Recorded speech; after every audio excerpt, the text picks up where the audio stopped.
언약을 맺으리라 하는 제목으로 말씀 함께 나누겠습니다. 오늘 우리가 살펴보는 예레미야라는 예언자는 눈물의 선지자라는 별명을 가지고 있습니다. 참 많이 눈물 흘린 예언자이고 또 고통과 절망 가운데 몸부림쳤었던 그런 예언자입니다. 자신의 조국 남유다의 멸망을 약 40년 앞두고 예언자의 소명을 받게 됩니다. 어떤 일이 있어도 이 나라의 멸망과 패망을 막을 수가 없다. 그러므로 순순히 나라의 멸망을 받아들여라 라고 하는 하나님의 말씀을 신탁받아서 그것을 전해야 되는데, 그 메시지 자체도 굉장히 힘들고 어려운 내용이거니와 또 그것을 저항하고 반대하는 여러 기득권자들의 탄압과 공격을 받아야 했었던 사람이 이 예레미야라고 하는 예언자입니다. 조국이 멸망한다는 사실을 알려야 되고 무슨 수를 쓰든 그것을 피할 수 없다라고 하는 절망적 소식을 전해야 했습니다. 그래서 이 예레미야 선지자에게는 특별한 명령이 떨어지게 되는데 16장에 보면 결혼을 하지 말라는 명령이 떨어집니다. 결혼을 하지 못하니까 당연히 자녀를 낳을 수 없겠죠. 하나님께서 이렇게 명령하신 이유는 어차피 나라가 멸망할 거기 때문에 네가 아내를 맞아들이면 더 큰 절망과 더 큰 고난을 겪게 될 거라는 거예요. 지금도 현대에도 러시아 우크라이나 전쟁, 저 팔레스타인과 이스라엘과의 전쟁 이런 것을 보면 전쟁의 참상을 우리가 뼈저리게 느낄 수 있잖아요. 그런데 지금으로부터 약 2500년 전, 2600년 전에 그 고대의 전쟁이라는 것은 한번 전쟁에 패하게 되면 다 짐승처럼 쇠사슬에 매여서 노예로 끌려가던 세상입니다. 땅을 뺏기고 집을 뺏기고 이건 당연하고, 목숨을 잃거나 그래도 쓸만한 육체는 노예로 끌려가게 되는데, 자기 가족이 그냥 단체로 어떤 집의 노예로 팔려가는 그런 정도가 아니라 쓸모와 용처에 따라서 뿔뿔이 가족들이 짐승처럼 흩어지게 되는 그런 참상이 고대의 전쟁의 결과라는 거죠. 그러니까 네가 결혼을 한다고 하면 이 나라가 반드시 망할 거기 때문에 너의 아내도 자녀들도 처참하게 노예로 끌려갈 텐데, 그러므로 결혼하지 말아라 명령하셨다는 겁니다. 자, 그리고 장례식에도 가지 말고 잔칫집에도 참석하지 말라는 명령을 하십니다. 이 장례식에 가서 슬프다고 울지 말고. 왜요? 나라가 멸망하는 슬픔을 목전에 두고 사람 죽었다고 슬퍼할 일이 아니라는 겁니다. 잔치집에 가서 희희낙낙대고 웃지 말라는 거죠. 나라가 멸망할 건데 그게 무슨 의미가 있냐는 것입니다. 여러분, 이런 사명을 받든 예언자의 삶이 얼마나 힘들고 어렵겠어요. 그래서 예언자 예레미야는 눈물의 예언자라는 별명을 가지고 있습니다. 조국의 멸망 예언으로 또 여러 차례 투옥되고 고초와 환난을 당하기도 합니다. 그렇지 않겠습니까, 여러분? 나라가 망할 거라고 하고 이 나라를 지도하는 왕과 왕족과 이 종교 지도자들로부터 숱한 핍박과 테러와 공격과 어려움을 당했습니다.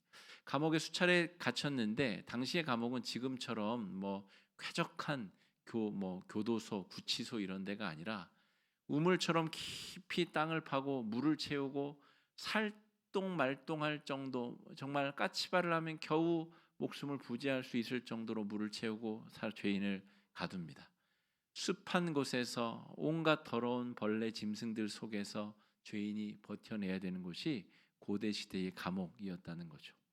왜 예레미야가 이런 고난을, 이런 역경을 감당해야 됩니까? 오늘 예레미야서의 질문은 여기에서부터 시작이 됩니다. 예레미야서가 52장으로 이루어져 있는데 대부분은 다 심각한 멸망과 심판 예언들이 채워져 있습니다. 이러이러한 죄악 때문에 너희들은 멸망을 피할 수 없을 것이다. 결국 이렇게 참상을 맞이하게 될 것이다. 그리고 이스라엘 주변의 여러 나라들도 그런 똑같은 심판을 받게 될 것이다. 너희가 이방 민족들과 다를 바 없이 하나님의 백성인 척하며 살았기 때문에 이방 민족들의 멸망처럼 너희도 멸망받게 될 것이다. 그런 내용들로 거의 대부분 채워져 있습니다. 오늘 우리가 읽은 요 부분, 예레미야 31장 앞뒤에 요 짧은 부분에 마치 정말 희망의 빗줄기처럼 하나님께서 희망 섞인 예언의 말씀을 들려주고 계십니다. 그 중에서도 오늘 요 네 구절 31장 31절에서 34절까지는 정말 어둠 속의 광명과 같은 빗줄기, 희망 섞인 희망의 예언을 하나님께서 들려주시는 그런 장면입니다. 암흑과 같은 심판의 예언 가운데서 하나님께서 다시 회복시켜 주시고 살려주실 것에 대한 이야기를 하고 있다는 거죠. 이스라엘 백성들이 죄를 지어서 하나님께서 정말 화가 나고 분노가 치밀어서 다 쓸어버리기로, 복수하기로 결정하셨다면 여러분, 이 희망의 말씀은 어쩌면 필요가 없을지도 모르겠습니다. 지난주 우리 이스라엘 광야 생활 끝부분에 있었던 놋뱀 사건의 이야기를 살펴보았는데, 여러분, 하나님께서 다 진멸하고 다 깨끗이 치워버리기 원하셨다면 굳이 그 백성을 왜 애굽에서 끄집어내시고 구출하셨겠습니까? 하나님의 계획은 심판과 멸망, 복수에 있는 것이 아니라 이것을 통하여서 그들을 살려내고 그들을 변화시키고 그들이 온전히 하나님의 백성이 되도록 만드는 데에 목적이 있다는 것을 기억해야 됩니다. 오늘 그래서 예레미야서 이 한복판에 있는 이 희망 섞인 구절들이 더 의미 있게 느껴지고 다가오는 이유가 거기 있습니다. 우리 31절 말씀 한번 같이 읽어보겠습니다. 시작. 여호와의 말씀이니라. 집과 유다 집에 새 언약을 맺으리라. 보라, 날이 이르리니. 여러분, 그 날이 아직 오지 않았습니다. 아직 멸망, 심판조차도 오지 않았습니다. 그 멸망의 날, 심판의 날이 이른 다음에 시간이 또 지나면 보라, 날이 이르리니 내가 이스라엘 집과 유다 집에 새 언약을 맺으리라.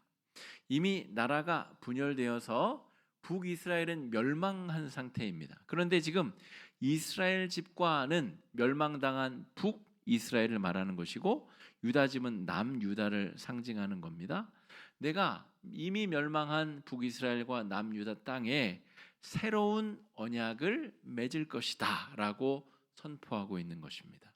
자, 언약이라고 하는 것은 말로 맺은 계약이라는 뜻입니다. 여러분, 집 사고 파는데 구두 계약으로 대충 하시는 경우 있으세요? 내가 한 10억 줄 테니까 그 집 나한테 파시오. 우리 말로 했으니까 그냥 계약이 체결된 걸로 합시다.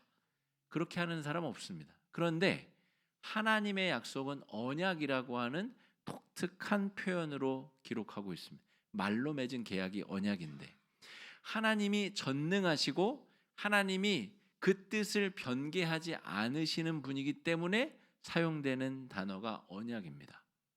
하나님은 약속을 하셨으면 그걸 스스로 깨시는 일이 없다는 말이죠.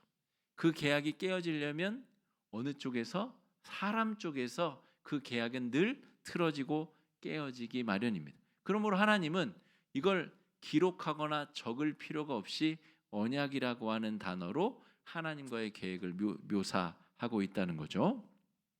자, 그런데 새 언약이라고 그랬으니까 옛 언약이 존재한다는 것을 의미하고 옛 언약이 뭔지를 좀 살펴봐야 됩니다. 옛 언약은 하나님이 시내산에서 모세와 맺으신 계약을 옛 언약이라고 부릅니다. 옛 언약은 율법을 준수해서 지켜지는 언약입니다. 그 율법은 어떤 규칙들인데, 예를 들어서 안식일을 기억하여 거룩히 지키라는 규칙을 지키면 내 백성이라는 증거로 삼겠다는 거예요. 그 옛 언약을 지킨다 안 지킨다 이것이 눈에 보이기 때문에 옛 언약의 특징은 가시적인 눈에 보이는 특징을 띠고 있습니다.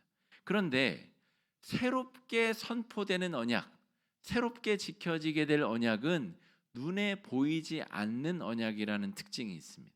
새 언약은 마음의 신비에다가 새기는 언약이고 마음으로부터 지켜지고 마음으로부터 우러나는 언약이기 때문에 그것은 눈에 보이지 아니하는 특징이 있는 언약이라는 거죠.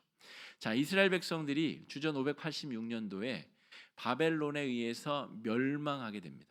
그리고 약 50년간 포로 생활을 하다가 다시 포로에서 이제 돌아오게 되죠. 돌아와서 새롭게 성전을 수축하고 성벽을 쌓는 내용이 에스라, 느헤미야서에 기록되어져 있습니다. 그들이 돌아와서 새롭게 회복하려고 했었던 게 무엇이냐면 이 새 언약이 아니라 옛 언약을 회복하려고 그랬습니다. 우리가 율법을 잘 준수하지 못해서 그런 일들이 벌어진 거야. 그러니까 어떻게 하면 더 율법을 잘 지킬 수 있을지 우리가 한번 노력해 보자. 그래서 학사 에스라에게 성경 공부도 받고 여러 가지 노력을 기울여서 옛 율법을 더 잘 지킬 수 있는 노력을 강구했다는 거죠. 그런데 그 노력 역시도 결국 붕괴하고 무너지게 됩니다. 새롭게 새로운 마음으로 출발하였으나 용두사미처럼 그 마음이 다시 무너져 내렸다는 거죠. 이번 주 수요일 날 공부할 내용 중에 하스몬 왕조가 건립되는 이야기가 나옵니다. 헬라 시대 때 유대인들이 이 반란 운동을 일으켜가지고 독립 왕조를 약 80년간 구성하게 됩니다. 그때 동참했었던 하시딤이라는 사람들에게서 이 네 종파들이 이제 분류가 돼서 흩어져 만들어지게 되는 겁니다. 그러니까 자신들의 독립 왕조를 딱 만들고 이제 새 시작이다. 새로운 마음으로 다시 한번 잘 믿어보자 했지만 결국 그 하스몬 왕조도 80년 만에 붕괴되고 무너져 내리게 됩니다. 그러니까 옛 언약은 그 한계가 분명하다는 거죠. 그러니까 오늘 예레미야서 31장 31절에서 말하는 그 날이 이르러 새 언약을 맺는다는 것은 옛 율법을 다시 잘 지키는 때로 돌아가는 게 아닙니다. 완전히 깡그리 파괴하고 다 붕괴시키고 새로운 하나님의 법칙 위에 새로운 언약을 맺겠다는 것을 의미합니다. 바꿔 말하면 오늘 예레미야 31장에서 말하는 이 새 언약은 하나님의 아들이 인간이 되고 십자가 위에 달려 돌아가시고 성령이 성도 한 명 한 명 마음속에 내주하고 임재하시는 십자가와 성령 강림 사건에 대한 예언의 말씀입니다. 그래서 오늘 이 구절이 굉장히 능력 있고 강력하고 중요한 예언의 말씀입니다. 그냥 반복의 실수의 반복을 반복하는 뻔한 언약에 대한 이야기가 아니라 우리에게 인간으로 오셔서 우리를 위해 죽으시고 우리에게 성령을 보내주시는 하나님의 위대하고 놀라운 계획에 대한 이야기이다 할 수가 있겠습니다. 하나님의 아들 예수 그리스도의 십자가를 통해서 우리는 새로운 언약 안으로 들어가게 되었습니다. 새로운 언약 안에 우리가 편입되게 되었다 하는 것이죠. 예전에 우리의 행동과 규칙을 지키는 것으로 우리가 하나님의 백성임을 입증하는 옛 언약의 시대가 있었다면 예수님이 십자가에 달려 돌아가신 이후로는 우리는 새 언약의 시대, 하나님과 새로운 계약을 맺은 사람들이 되었다라고 하는 것입니다. 그래서 여러분 새 언약은 마음판에 새겨지게 됩니다. 옛 언약은 돌판에 새겼고 새 언약은 마음판에 새겨졌습니다. 아까 계약 말로 하는 거라면서요. 맞아요. 옛 언약도 말로 맺었고 그 규칙들을 돌판에 적은 것이죠. 그 규칙을 십계명 돌판에 적은 그 시대는 이제 지나갔고 하나님의 새로운 계약, 새로운 내용은 어디에? 마음에 새기는 시대.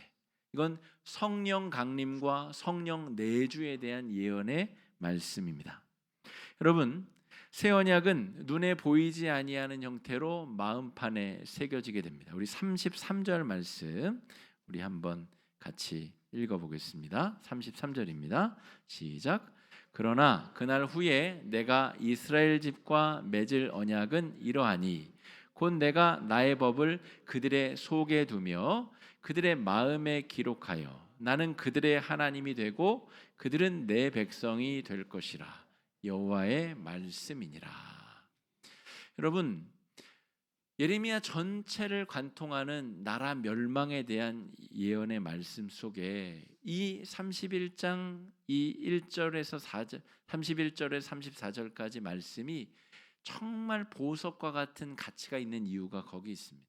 하나님은 우리들을 절대 포기하지 않는 분이라는 거죠. 이만큼 죄를 지었으니 너희들 다 쓸어버리고 다 포기하고 내가 버려버릴 것이다. 내가 진노의 몽둥이로 너희를 하염없이 내려칠 것이다가 아니고, 지금 이 상태로 내버려둬 봤자 너희가 회복의 기미가 없으므로 너희가 멸망하게 될 것이나 내가 너희들과 새로운 형태의 계약을 맺을 것이다 라고 하는 겁니다. 나의 법을 그들의 속에 두며 하나님의 그 언약의 말씀을 마음속에 두신다는 것입니다.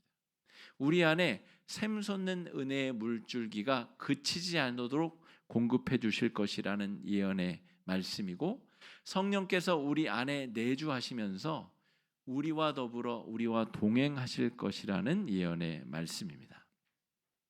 여러분, 성령께서 우리 안에 살아가신다고 하는 것의 의미를 여러분 한번 잘 돌이켜보면 좋을 것 같습니다. 지난 한 주간 여러분 어떤 생각을 하시고 어떤 마음을 품고 어떻게 지내셨습니까?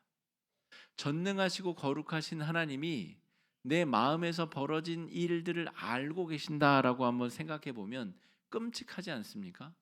여러분, 지난 한 주간만 해도 여러분, 내가 미워하는 사람, 내 마음에 탐탁지 않게 여기는 사람, 나랑 성향이 맞지 않는 사람, 길 가다가 뒷차가 나에게 빵빵거리면 그 차에 대해서 내가 얼마나 저주 섞인 마음과 말들을 속으로 내뱉었습니까? 내 안에 얼마나 더럽고 추악한 것이 많은지 남들은 몰라도 적어도 나는 알지 않습니까? 그런데 새롭게 맺어질 계약에는 하나님께서 내 마음속에 그 언약을 넣어주시고 내 마음속에 들어와서 나와 함께 거하시겠다는 겁니다. 우리의 능력과 내 의지로는 죄악을 이겨낼 수 있는 힘이 없음을 하나님도 알고 나도 알기 때문에 우리 안에 내주하심을 통해서 내 죄짐을 완전히 벗겨주심을 통하여서 새로운 계약을 맺고 지내보자는 것입니다. 이마저도 실패한다면 그때는 소망이 없는 것입니다. 그래서 여러분, 계약이 맺어지는 것만큼이나 계약을 잘 유지하는 것이 중요합니다. 이스라엘 백성들이 출애굽하여서 시내산에서 하나님과 계약을 잘 맺기는 하였으나 그것을 유지하기가 쉽지가 않은 것이죠. 하나님께서 그 계약 유지가 어렵다는 것이 결론이 났으므로 이제는 내가 다른 방법으로 너와 계약을 맺겠다. 내가 실제로 네 속에 들어가서 더럽고 추한 네 마음속 한복판에 들어가서 내가 너와 함께 지낼 것이고 너와 함께 머물 것이고 너와 함께 구원의 역사를 이루어낼 것이다 라고 새 언약의 계약 내용을 오늘 우리에게 보여주고 계신 겁니다. 여러분, 계약을 유지하는 것, 여러분 월세 계약을 맺었는데 월세를 내지 못하면 우리 계약금에서 이제 깎아 나가죠. 그러다가 그마저도 다 깎아 나가면 이제 공식 법적 절차에 의해서 이제 계약이 종료가 되고 쫓겨나게 됩니다. 우리가 하나님과 이 은혜의 계약을 잘 맺어 나간다는 것의 중요성, 의미와 가치, 우리가 우리 스스로를 믿을 수 없기 때문에 하나님께서 우리 안에 들어오셔서 그것을 잘 가능하도록 역사해 주신다는 내용입니다. 하나님의 영이 내주하시며 계약 내용을 잘 지키도록 도와주신다라고 하는 예언의 말씀, 선포의 말씀이 오늘 본문의 내용입니다. 지난주 우리 광야에서 이스라엘 백성들이 또 죄짓고 또 하나님의 마음을 상하게 만들어서 불뱀이 공격하고 놋뱀을 만들어서 그 어려움에서 빠져나오는 내용을 우리가 살펴봤습니다. 여러분, 그러한 일이 반복되지 아니하도록 하나님께서 우리 마음속에 마음의 신비에 그 언약의 내용을 주시고 우리와 동행하시겠다고 하십니다. 이것도 못하겠다고 그러면 포기해야죠, 그죠? 이것도 감당하지 못하겠다 그러면 우리는 이 구원의 삶, 영적인 삶에서 내려앉아야 됩니다. 하나님께서 이렇게까지 하심에 대해서 사람들이 받아들이지 못하는 사람들이 있습니다. 고린도전서 말씀에는 그래서 이방인들에게는 이 구원의 문제가 미련한 것이요 유대인들에게는 거리끼는 것이다 라고 기록하고 있습니다. 자, 이방인들에게는 이런 신이 얼마나 어리석은 신이겠어요. 이런 바보 같은 신이 어디 있나. 자기가 창조한 피조물들을 위해서 그렇게까지 양보하고 헌신했는데도 불구하고 또 죄를 짓고 무너져 내려. 그러면 폐기해야지. 그런데 이 어리석은 신은 실제로 또 인간이 되어서 그들의 죄를 온팡 다 뒤집어 쓰고 계속해서 죽는 데다가 영으로 또 그들의 마음속에 임재하여서 그들을 이끌고 그들을 보호하고 그들을 죄 가운데서 끄집어낸다. 이런 어리석은 신이 어디 있는가? 이방인들은 그렇게 간과해 버렸다는 것입니다. 유대인들은 하나님이 인간이 돼서 죄를 뒤집어 썼다는 사실 자체를 받아들이지 못하는 겁니다. 그러면 신도 오염되고 신도 죄를 지었다는 얘기네. 신이 죄를 뒤집어 썼으므로 더 이상 전능하지도 거룩하지도 않는다는 뜻이네. 그러므로 그 신은 내가 믿는 여호와 하나님이 아니라고 생각해 버렸다는 것입니다. 유대인들은 거리낌으로 복음을 버려버렸고 이방인들은 미련하다고 여겨서 복음을 포기하였는데 이 은혜의 계약에 체결되는 사람들은 믿음으로써 하나님 앞에 나아오는 거룩한 백성들이다라고 하는 것입니다. 여러분, 하나님의 영이 내주하시면서 우리가 계약 내용을 잘 지키도록 우리를 도우십니다. 그게 바로 성령께서 우리 안에서 행하시는 일입니다. 이것을 보혜사 성령이라고 부르죠. 성령 앞에 보혜사라고 하는 수식어가 붙은 것입니다.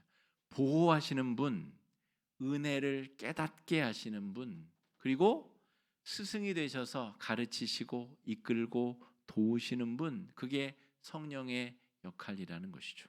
여러분, 그래서 우리가 예수를 믿고 난 다음에는 우리 마음으로부터 은혜의 사건들이 펼쳐지기 시작합니다. 우리 안에서 은혜가 샘솟듯이 펑펑펑 솟아나는 일들이 벌어지게 된다는 거죠. 제가 별로 좋아하지 않는 유형의 사람들이 있습니다. 예수를 믿고도 뚜렷한 변화가 드러나지 않는 사람들을 제가 별로 좋아하지 않는데요. 지난 주 중에도 이제 어떤 분이 목사를 만나겠다고 찾아오셔서 제 사무실에서 약 한 15분간 환담을 나누었습니다. 골자는 어려우니까 도와달라는 이야기예요. 그래서 수중에 있는 돈을 드렸습니다. 그런데 그런 분들이 꽤 자주 교회에 오시거든요. 근데 제 마음속에 그 이야기를 들으면서 계속 드는 마음의 어려움은 예수가 당신에게 어떤 일을 행하셨, 본인이 교회도 다니고 신앙생활을 열심히 하고 싶다는 의지를 계속 이야기하시면서 잘 믿을 수 있도록 도와달라는 거예요, 금전적으로. 그런데 예수가 당신 안에 어떤 일을 이루셨는지 그것이 계속해서 이야기 중에 묻어나오고 드러나야 되는데 그것들이 전혀 발견이 안 되는 거예요. 그런 일이 있을 때 저는 이야기를 나누면서 몹시 힘든 경험을 하게 됩니다. 왜 예수가 당신에게는 아무런 일을 하지 못했는가? 왜 사지 멀쩡한데 스스로 일하고 스스로 노력하지 아니하는가라고 하는 의문이 샘솟습니다. 여러분, 예수가 우리 안에 의로운 일을 행하시고 우리가 은혜를 경험하면 우리 안에서부터 아주 감당할 수 없는 정도의 은혜의 폭포수가 쏟아지기 시작합니다. 그런 은혜를 경험하면 아침에 눈을 뜰 때 그 하루가 새롭게 느껴지고 내 안에 살아계신 성령과 더불어서 새로운 에너지와 새로운 힘이 공급되어지는 것이 정상적인 마음의 역동의 과정입니다. 그런 일들이 우리 안에 그쳐지고 일어났는데 짜증이 나고 만나는 사람마다 불평과 원망이 넘쳐나고 내가 처한 것이 점점 비교적으로 부족하고 연약하다고 느껴진다면 내가 정말 은혜를 받은 사람이고 내 안에 성령이 살아계시는지를 잘 꼼꼼히 처음부터 점검해 봐야 됩니다. 참된 자유와 해방은 그래서 마음에서부터 시작하여 육체를 통과해서 영에서 완성되게 됩니다. 하나님이 새롭게 맺으시는 계약은 마음에서부터 시작이 된다는 거죠. 우리 마음 가운데 은혜의 그 샘이 샘솟는 데서부터 시작이 됩니다. 율법은 육체의 행위를 하느냐 하지 않느냐에서부터 시작이 되잖아요. 새로운 언약은 마음에서부터 시작이 됩니다. 한량없는 은혜가 부어지고 그것이 샘솟는 기쁨. 그래서 여러분, 현대 우리 전도의 방법은 우리 전도지를 가지고 화곡역에 나가서 전도하는 그런 방법은 더 이상 효과가 미미합니다. 물론 천장 만장 뿌리면 한두 장 의미가 있을 수는 있으나 그렇게 양적으로 복음을 전하는 것은 요즘에는 별로 의미가 줄어든 세대입니다. 왜요? 예수 믿는 사람들이, 예수를 모르는 사람들이 없는 시대가 아닙니다. 요즘에 복음이 전해지는 방법은 예수 믿는 사람들 안에서 은혜가 샘솟고 차올라서 그것이 감당할 수 없어서 육체를 타고 흘러넘쳐서 그의 외부로, 그의 영적인 삶으로 뿜어져 나갈 때 복음이 자연스럽게 전해지는 겁니다. 왜 저 사람은 저런 삶을 살지? 왜 저 사람은 감사할 수 없는 상황에서 감사하고 힘들고 역경과 어려운 상황 가운데서도 신앙생활이 그에게 힘이 되지? 이것이 논리적으로 이해가 잘 안 될 때 사람들에게 의문이 주어지고 저가 가진 신앙에 내가 동참하고 싶은 마음이 주어지게 된다는 거죠. 현대의 전도 방법은 이 예레미야서 31장에 말하는 대로 마음에서부터 시작하여 육체를 타고 넘어서 우리의 전 존재가 하나님의 은혜로 가득 차고 넘칠 때 자연스럽게 펼쳐지는 일입니다. 우리가 아크를 통해서 복음을 전하고 있는 방법도 그러한 방법이고, 이수다 모임을 통해서 우리가 나누고자 하는 것도 그런 것이고, 목장 모임을 통해서 내가 경험한 은혜의 사건들을 함께 나누고자 하는 이유도 거기에 있는 것이죠. 여러분, 2600년 전의 예언의 말씀이 2024년 지금 우리의 삶의 자리에 너무나 꼭 맞게 적용된다는 사실이 놀랍지 않습니까? 오늘 예레미야를 통해서 주시는 이 말씀, 하나님께서 새 언약을 맺어 주실 때 그것이 마음으로부터 우리의 삶을 통과하여 우리의 전 존재를 구원하고 그 남는 에너지가 이웃을 적시고 주변 사람들에 차올라서 많은 사람들에게 예수의 복음을 증거하게 한다는 것이 오늘 예레미야를 통해 우리에게 주시는 하나님의 말씀입니다. 이것이 새로운 계약의 놀라운 영향력입니다. 34절 말씀 한번 같이 읽어보겠습니다. 시작. 그들이 다시는 각기 이웃과 형제를 가르쳐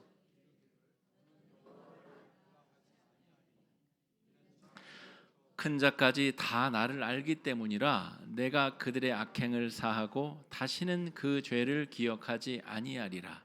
여호와의 말씀이니라. 자, 보십시오. 내가 그들의 악행을 사하고 이렇게 죄를 지었는데도 하나님이 또 용서해 주시고, 지난주 말씀에도 그런 반역의 죄를 지었는데도 불뱀을 놋뱀을 쳐다보는 자는 살리라 또 용서를 해 주시는 그 은혜를 입어서, 그리고 다시는 그 죄를 기억하지 아니하시는 은혜를 경험하게 하시는 사람은 여호와를 더 이상 알라, 믿으라 이야기할 필요가 없다는 거예요. 주변 사람들한테 예수 믿는 게 진짜 좋은 거야, 예수 믿으면 천국 가, 그런 이야기를 할 필요가 없다는 거죠. 내 전 존재가 예수로 채워져 있고 성령으로 충만해 있기 때문에 그 기쁨과 감사와 그 에너지가 그냥 뿜어져 나가고, 그것이 그 사람들에게 자연스럽게 설득되어지고 복음의 증거의 통로가 되고, 그 기쁨의 넘침이 복음 증거의 자연스러운 수단이 된다는 것입니다. 굳이 이야기하지 않아도, 굳이 전하지 않아도 우리가 어떻게 살아가는가, 우리가 은혜의 사람으로 살아가는 것 자체가 복음의 증거이다라고 말하는 것이죠. 이번에 우리 캄보디아에 다녀오신 비전 트립 팀은 지금 이 내용을 그냥 몸으로 다 겪고 오신 분들입니다. 거기서 일하시는 선교사님들, 또 거기에 선교지에서 일하는 이 현지인 스태프들, 그분들이 어떤 마음으로 살아가고 어떤 마음으로 섬기고 복음을 전하고 있는가가 그냥 자연스럽게 우리가 그걸 느끼고 팀들이 온 것입니다. 그리고 그 팀들이 우리 삶 속에서 우리 성도들에게 그 느낀 바를 또 그대로 전하고 나눌 것입니다. 그것이 우리가 복음을 전해 듣게 된 방법이고 우리가 복음을 증거하게 될 방법이다 하는 것이죠. 자, 작은 자로부터 큰 자까지 다 나를 알기 때문에 하나님께서 더 이상 나를 전하고 드러낼 필요가 없다고 이야기하시는 것, 이것이 서로 알아가야 되는 타자 관계가 아니라 하나로 연결된 동행 관계이자 그냥 서로 말하지 않아도 알 수 있고 또 서로 연결된 은혜의 관계라는 거죠. 성도들 상호 간에가 그런 관계이고 하나님과 우리가 그런 관계 안에 새로운 계약을 맺은 관계라는 것입니다. 여러분, 그래서 은혜를 끊임없이 공급해 주시고 끝까지 우리의 손을 놓지 아니하시는 성령께서 이미 우리 안에 내주하고 계십니다. 그것이 구원받은 증거이고 우리가 하나님의 자녀, 하나님의 백성이라는 증거입니다. 우리가 아무리 실수하고 넘어져도 끝까지 우리를 포기하지 않겠다라고 하나님은 선포하고 계시고 한량없는 은혜를 매일 매순간 우리 속에 공급해 주고 계십니다. 우리는 예수 그리스도를 통해서 새 언약을 맺은 하나님의 자녀들입니다. 여러분, 이 사순절 기간 동안 그 은혜를 다시 한번 경험하고 누리고 회복할 수 있기를 주님의 이름으로 축복합니다. 새 언약의 은혜를 마음껏 누리시며 하나님의 백성으로 또 살아가시는 은혜의 한 주가 되시기를 주의 이름으로 축복합니다. 이 시간에 말씀 의지해서 함께 기도하겠습니다. 기도하실 때에 주님, 옛 언약의 시대가 물러가고 성령과 더불어 내 안에서 의로운 일을 행하시는 새 언약의 시대를 맞이하게 하시니 감사합니다. 성령과 더불어 이 악한 시대 속에서 하나님의 백성답게 살아내게 하여 주시옵시고 하나님의 은혜를 입은 자들로 우리 안에서 한량없는 은혜가 샘솟아 넘쳐 흘러서 복음을 증거하는 삶을 살게 해달라고 이 시간에 함께 마음을 합쳐 기도하며 나아가겠습니다. 기도하겠습니다.